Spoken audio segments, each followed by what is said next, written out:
मित्रों नमस्कार। अब आप देख रहे होंगे कि पूरी दुनिया अब लगातार असंवेदनशील होती चली जा रही है और परिस्थितियां भी लगातार हर देश में बिगड़ रही हैं। जैसा मैंने पहले बताया था कि पंचतत्वों की अनबैलेंस हो रहे हैं और लगातार वो परेशानी का कारण बन रहे हैं। और दूसरी स्थिति लोगों की मानसिकताओं में, विशेषकर जो राजा हैं सब देशों के, दुनिया के, उन राजाओं की मानसिकताओं में भी एक नेगेटिव बदलाव आ रहा है और सब अपने अपने स्वार्थ में यहाँ पर लगे हुए हैं। कई आपने देखे रूस के राष्ट्रपति पुतिन अपनी जिद पर अड़े हुए हैं कि मैं जो कर रहा हूँ वो सही है और लोग उसमें सपोर्ट करना शुरू करें। यहाँ चीन के राष्ट्रपति भी यही स्थिति में, वो तो कि चीन के राष्ट्रपति तो सदियों से, जब से चीन बना तब से ही अड़प नीति में लगे हुए हैं। ये भी हमारा, वो भी हमारा, सब हमारा, वो जहाँ पहुँच जाए उसके आगे का फिर हमारा, उसमें लगे हुए हैं। और एक अमेरिका है जो अंकल सैम हैं और पूरी दुनिया को अपने हिसाब से उसने कंट्रोल किया हुआ है। अब नाटो देश भी बहुत सारे हैं। नाटो देशों की स्थिति अभी आपने देखी कि पहले मैंने वीडियो बनाया कि नाटो में फूट पड़ेगी और स्थिति नेगेटिव होगी, तो वो भी अब लगातार दिखाई दे रही है। लेकिन जो नाटो में फूट पड़ेगी उसके पीछे एक देश और होगा, वो होगा टर्की। टर्की के कारण भी स्थिति नेगेटिव होगी। टर्की में जो वहाँ के राष्ट्रपति अर्दोगान हैं, उनकी स्थिति भी बहुत बेहतर नहीं होगी, क्योंकि ये सत्ता हत्याई हुई है, आई हुई सत्ता नहीं है। कुछ तो भी चुनाव कराए, कुछ तो भी हुआ, जो उनकी खबरें हैं, और उसके बाद फिर राष्ट्रपति बन गए और अब वहाँ पर विरोध उनका शुरू हो चुका है। मैंने पहले भी कहा था कि टर्की की स्थिति अब भूकंप के बाद बहुत अच्छी नहीं होगी। तो लगातार भूकंप के बाद वहाँ आर्थिक स्थिति भी बिगड़ रही है, वहाँ की मुद्रा भी लगातार डाउन चली जा रही है। डाउन मतलब बहुत डाउन, और तनाव भी वहाँ पर बहुत बढ़ रहा है। और अभी तो तनाव और बढ़ने के संकेत भी मुझे दिखता है वहाँ पर बनते हैं। और 2028 तक का इनका कार्यकाल अर्दोगान जी ने अपना बढ़वाया हुआ है। मुझे नहीं लगता है कि 2028 तक बहुत अच्छी स्थिति में आ पाएँ, क्योंकि अब इनका जो समय है वो बहुत बेहतर नहीं है। वहीं टर्की का भी अब जो समय बेहतर नहीं है। टर्की तो आधा तो यूरोप में आता है और आधा एशिया में आता है, इस प्रकार से वो कहीं ना कहीं आधा अधूरा बना हुआ है। और ये जो स्थिति कुंडली में बन रही है वो स्थिति बहुत बेहतर टर्की की नहीं है। पहले एक निगाह डालते हैं टर्की की कुंडली पर। मिथुन राशि, मिथुन में ही चंद्रमा विराजमान है, लग्न भी मिथुन ही है, राहु तीसरे स्थान पर, मंगल चौथे स्थान पर, सूर्य शनि बुध शुक्र पंचम भाव में, गुरु छठे स्थान पर और केतु में भाग्य स्थान पर। सूर्य की महादशा 2020 से 2026 तक। तो अब स्थिति आपने 2020 से 2026 तक सूर्य की महादशा है और सूर्य यहाँ पराक्रम भाव के स्वामी है। तो एक स्थिति तो यहाँ ये बनती है कि सूर्य पराक्रम के स्वामी है, लेकिन नीच राशि के होकर पंचम भाव में विराजमान है। तो ऐसी स्थिति में लगातार सूर्य बिगड़ता चला जा रहा है। यह 2020 से लेकर 26 तक। और जब सूर्य बिगड़ता है तो प्रशासनिक उठापटक शुरू होती हैं, आर्थिक स्थिति डगमगाने लगती है। और जब भी ग्रहण पड़ेंगे, सूर्य ग्रहण, चंद्र ग्रहण, तब फिर इनके यहाँ कहीं भूकंप की स्थिति आएगी, कहीं और नेगेटिव परिस्थिति भौगोलिक बनती है, वो ठीक नहीं है।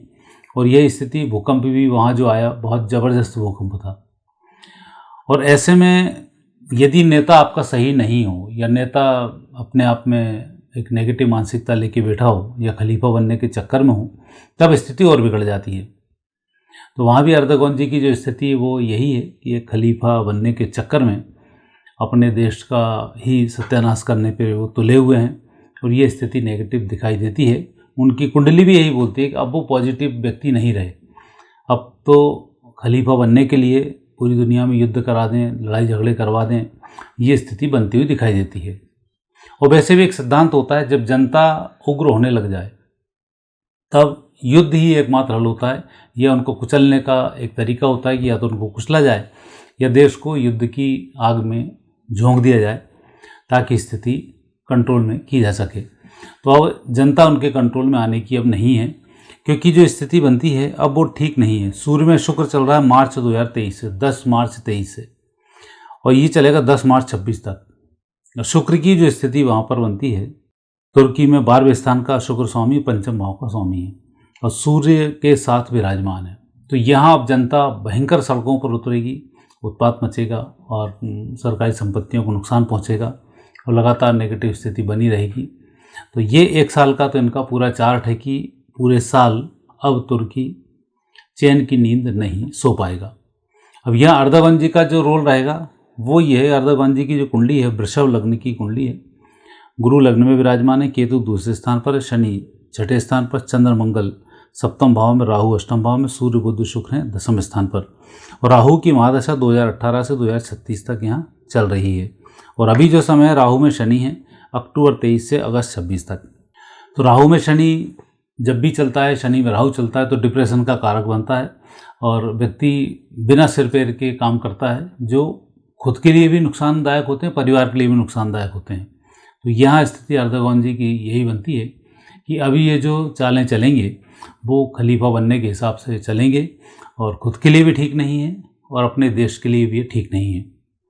और इनकी कुंडली में कुछ योग ऐसे हैं, मंगल और चंद्रमा बैठे ठाले अपने शत्रु बना लेते हैं। भारत से इनके बहुत अच्छे संबंध थे, लेकिन भारत से इन्होंने संबंध बिगाड़ने शुरू किए, पाकिस्तान के पास झुकना शुरू किया और आखिरी में स्थिति बिगड़ी।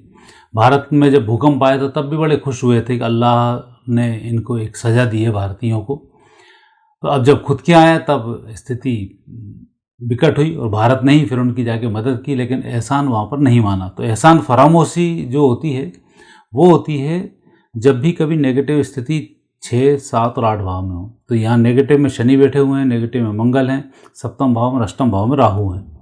तो ऐसा व्यक्ति एहसान फरामोश होता है। तो ये स्थिति यहाँ पर बनती है। हालांकि शनि इनको उच्च राशि के हैं, इसलिए राष्ट्रपति पद पर ये पहुँचे और तानाशाही में भी ये विजयश्री को प्राप्त हुई, क्योंकि शत्रु अंत योग उच्च का शनि यहाँ पर बनाता है। राहु है भाग्यस्थान पर, ये धन की कमी भी नहीं आने देता है, सर्वे सर्वा बनाकर रखता है, निर्णय होते हैं, फायदेमंद निर्णय होते हैं। लेकिन जब राहु की महादशा चल जाए तब फिर नेगेटिव स्थिति बन जाती है। जब तक राहु अंतरदशाओं में आता रहेगा तब तक तो लाभ कराएगा, लेकिन जब आता है तब राहु अष्टम भाव को ठीक नहीं होता है, मस्कुलर पेन देता है, शिकायतें बीमारियों की नाना प्रकार की हो जाती हैं, परेशानी बहुत फंसती हैं। और राजनीतिक रूप से बात की जाए तो जब अष्टम भाव का राहु की महादशा आ जाए तो जनता फिर विरोध में आ जाती है। तो 2018 से स्थिति बन रही है। तो 18 के बाद भी ये जो चुनाव जीते हैं, एक षड्यंत्र के तहत चुनाव इनका माना जाता है, बहुत अच्छा चुनाव नहीं है।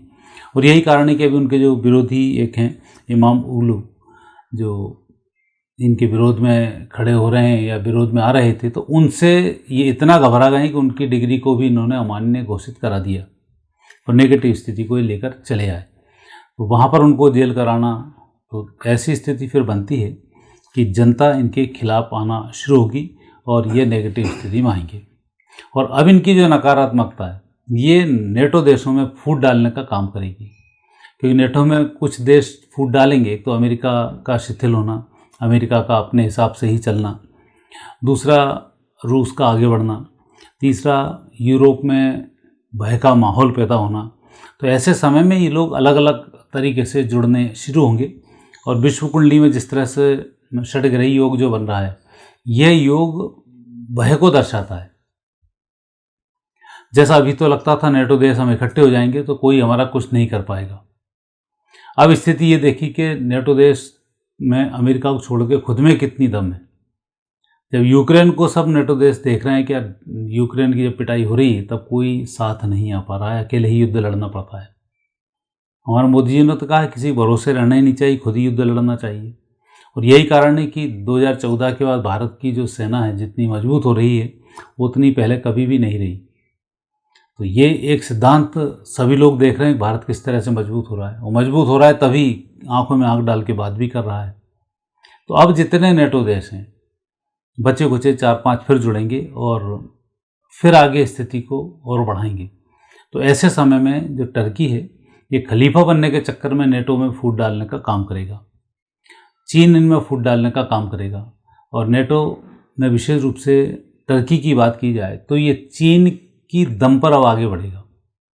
अभी अमेरिका से सरकेगा, चीन की तरफ ही आएगा, क्योंकि इसको खतरा एक तो अपने आप में ही है, अपने आप में इसको खलीफा बनना है, मुस्लिम देशों को उसको कंट्रोल करना है। तो इनके जो प्लानिंग है वो मुस्लिम देशों के राजा बनने की प्लानिंग है। और एक भिखारी ने दूसरे भिखारी से कहा मैं तुझे राजा बनाऊंगा, तो वही चीन ने ऑफर दिया है कि हम तुम्हें राजा बनाएंगे, हमारे साथ आ जाओ। अब धीमे धीमे चीन की तरफ आएंगे, और चीन एक ऐसा घुन है, एक बार लग जाए तो पूरे अनाज को सड़ा देता है। तो अब ये सड़ने की तैयारी में टर्की पहुंच चुका है। अर्दोगन इसके बहुत बड़े सूत्रधार साबित होने वाले हैं। शी जिनपिंग के चक्कर में ये आ चुके हैं। बहुत जल्दी इनकी पोल भी खुलने वाली है, और बहुत जल्दी ये नाटो देशों में फूट भी डालने वाले हैं, क्योंकि अभी रूस चीन की जो जुगलबंदी चल रही है वो सबसे पहले नाटो देशों में कैसे फूट डाली जाए, और उस फूट डालने में टर्की ही एक ऐसा सहायक देश है जो आगे बढ़ेगा। फ्रांस की स्थिति बनती है। फ्रांस भी टर्की के लिए, फ्रांस भी इन नाटो देशों के लिए एक अलग भूमिका निभा रहा है, और वो अकेला अपनी दम पर सबको इकट्ठा किए बैठा हुआ है। बहुत सारी ऐसी स्थिति यूरोप में बनने वाली हैं जो नेगेटिव रहेंगी, और उससे नाटो देशों में फूट पड़ेगी। तो उस फूट में अब टर्की का नाम जुड़ चुका है। आने वाले समय में आपको ये पता पड़ जाएगा, और 26 मार्च आते आते स्थिति टर्की की बिगड़ेगी और नाटो देशों में फूट भी पड़ेगी। ये स्थिति अर्दोगन की कुंडली और टर्की की कुंडली बताती है। मित्रों, आगे फिर चूँकि वर्ल्ड वार चल ही रहा है, तो इससे संबंधित फिर अगले वीडियो का आप इंतज़ार करें। और मैं अभी तक जैसा कहा है वैसा ही हुआ है, तो अब ये भी ऐसा ही होने वाला है कि यहाँ यही होगा और स्थिति नेगेटिव होगी।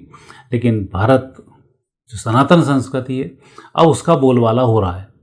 वो आप देख रहे होंगे कि कुछ भी कहीं भी उतर है, लेकिन भारत का कुछ नहीं बिगड़ रहा है।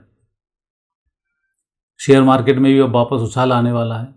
भारत के उद्योगपति भी तरक्की करने वाले हैं। तो सब स्थिति भारत के पक्ष में है। तो सनातन धर्म की अब जय होने वाली, आप खुद देखेंगे कि सनातन किस तरह से आगे बढ़ेगा।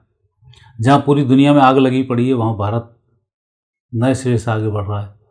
भारत की रक्षा प्रणाली बहुत मजबूत है। भारत के लोग संवेदनशील हो रहे हैं। लगातार दंगे भड़काने की बाहर से कोशिश की जाती है, लेकिन 1-2 दिन में कंट्रोल हो जाते हैं, और जितने दंगाई हैं सब छुटते हैं, तो सब समझ में आ जाता है।